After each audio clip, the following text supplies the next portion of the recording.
I think you have to read that in the context. Intervene ni ada banyak cara intervene kan. Ada negara yang central banks intervene directly in the market. The context of Bank Negara's statement semalam is, when you say intervene, is in really monitoring the movement of whether cash being expatriated back to Malaysia kan. Sebab ada keadaan yang mana syarikat yang pengekspor contohnya, yang apabila dia ekspor, dia dapat bayaran dalam dolar, wang itu tidak dibawa balik ke Malaysia dalam ringgit. Jadi perkara ini perkara biasa dan memang menjadi rutin Bank Negara sebenarnya, yang sentiasa mengikuti aliran keluar masuk ni. Bukan saja selalunya orang kata kalau aliran keluar masuk ni orang ingat hanya pelabur asing FDI saja bawa masuk ke Malaysia. Jadi dia ingat bila bawa masuk ke Malaysia, kalau mata wang itu lebih rendah di pasaran, dia bagi gambaran konon tidak ada pelaburan asing. Itu tak betul sebenarnya. Pelaburan asing yang dicatatkan untuk tempoh suku pertama tahun ini adalah antara yang paling tinggi. Jadi ada aliran-aliran lain. Aliran lain termasuklah juga ialah pengeksport kita yang mengeksport barang dibayar dalam dolar, sama ada mereka dengan segera membawa balik wang itu dan ditukar kepada ringgit. Jadi kalau jumlah itu besar dan ia berterusan, sudah tentu dia ada kesan kepada ringgit lah. Jadi sebab itu kenyataan Bank Negara itu adalah dalam konteks yang sedemikian, untuk memastikan bahawa kita sekarang ini mengikuti dengan dekat aliran keluar masuk wang, supaya kita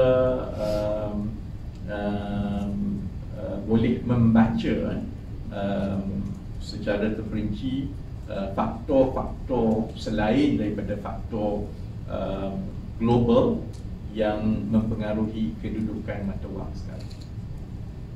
Ini pada unjuran dan juga data yang kita ada, dan juga mengambil kira lah keadaan ekonomi yang makro pada peringkat negara dan antarabangsa.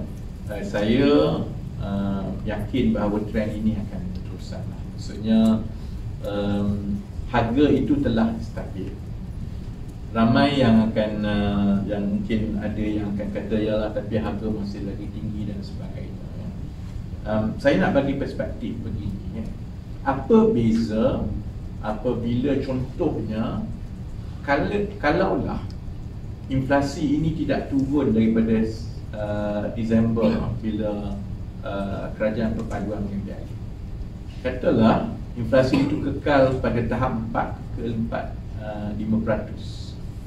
Sehingga sekarang dia kekal. Kalau dia tak naik pun dia kekal begitu kan. Maksudnya harga barang itu daripada satu bulan ke satu bulan menjadi lebih mahal dan lebih mahal dan lebih mahal.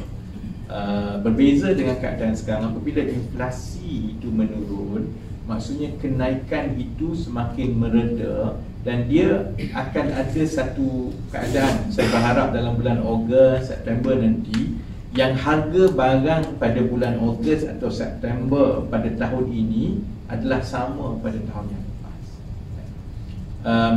Untuk ia turun, ia akan bergantung kepada permintaan dan bekalan. Yang itu yang kalau bekalan itu bertambah dalam jangka masa sederhana, setengah barang harga akan mula turun.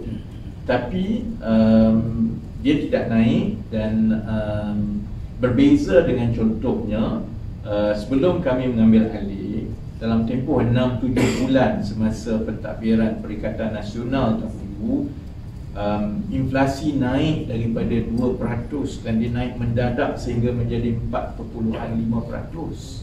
I think the highest was 4.7. last year, dalam tempoh yang pendek. Jadi maksudnya dari satu bulan ke satu bulan harga terus naik kan. Jadi sasaran kerajaan atau mana-mana kerajaan pun yang menguruskan ekonomi ialah memastikan kestabilan harga. Bila harga itu inflasinya sudah berada dalam lingkungan 2 ke 2.5%, maksudnya dari setahun ke setahun harga itu naik sedikit saja dan dia hampir sama dengan tahun lepas. Jadi insya-Allah kita ke arah itu. Kalau Mei 2.8%, saya berharap agar angka itu kekal ataupun makin turun pun ke arah Ogos dan September.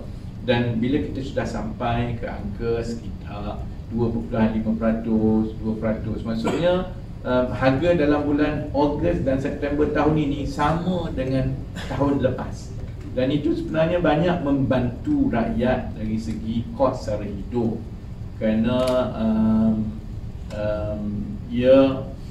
rakyat menanggung harga yang stabil.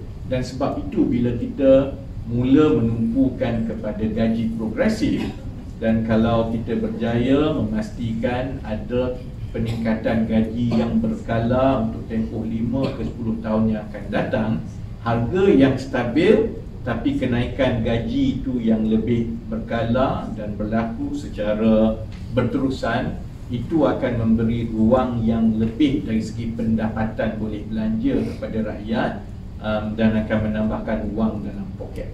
Keadaan itu tidak berlaku sebelum ini. Gaji tidak naik tapi harga naik daripada sebulan ke sebulan sehingga ke peringkat yang semakin tinggi. Sebab itu pandangan saya pada kadar yang inflasi turun selama 9 bulan berturut-turut ini, walaupun sekarang mungkin rakyat merasakan ini tidak mencukupi dari segi bebanan bulanan mereka menanggung kos sara hidup, tapi apabila rancangan bersepadu itu yang melibatkan penstabilan harga dan inflasi dan juga gaji progresif yang meningkatkan gaji secara berkala, itulah sebenarnya yang akan membantu rakyat di jangka sederhana dan panjang menangani kos sara hidup. Okey. Terima kasih banyak-banyak. Selamat menyambut Hari Raya Aidil Adha. Jangan makan lembu atau rendang banyak-banyak. Terima kasih.